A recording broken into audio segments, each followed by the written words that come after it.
In the recent US-Israel airstrikes on Iran, artificial intelligence was already being used to comb through satellite data to identify enemy threats and positions, to prioritize high-value targets like military assets and installments, and even to conduct battle simulations. It only gets worse from here though, because the company that used to work with the US for these military engagements was Claude, an AI company founded in 2021 comprised of people that left OpenAI because they were concerned about the safety and ethical usage of AI. Notice how I said used to, and that's because Claude refused to sign an agreement that the US military was pressuring them to that would allow the use of AI in confidential military operations without Claude being able to refuse two things. One, the development of autonomous weaponry, and two, mass domestic surveillance, i.e., artificial intelligence that can operate on its own and artificial intelligence that monitors people.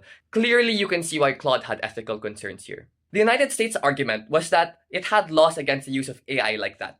But if that was true, then why wouldn't they let Claude decline or prevent the usage of AI in those forms? The US said it was an issue about autonomy and AI companies getting to make decisions. But if they're going to make the correct decisions, then why wouldn't they make that compromise to begin with? This is where OpenAI comes in, because only hours after Claude refused to steal, OpenAI said, hey, we're willing to work with the US government. It's okay that we don't have the right to say no to these things, which is incredibly concerning because that means that if the US government ever finds a legal loophole that allows them to make these weapons, there's nothing that OpenAI can do to stop it.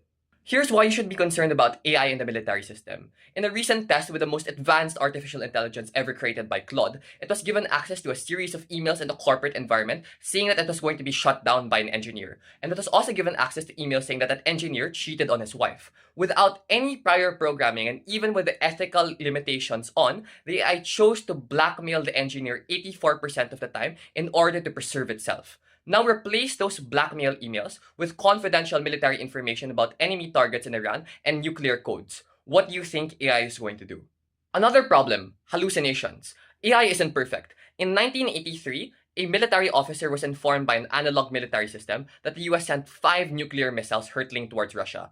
He doubted it because he couldn't believe that it was happening and chose not to report it to his military superiors. It turns out it was caused by sunlight reflecting off clouds, resulting in a system error. If that were an artificial intelligence in place that made the same decision, it could have led to the end of the world.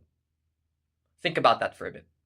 Of course, it isn't a given that AI would be used on matters of that strategic importance, but Claude's point was that there are still hundreds of thousands of lives at risk here, and if you don't give us veto powers, we're not willing to sign the deal.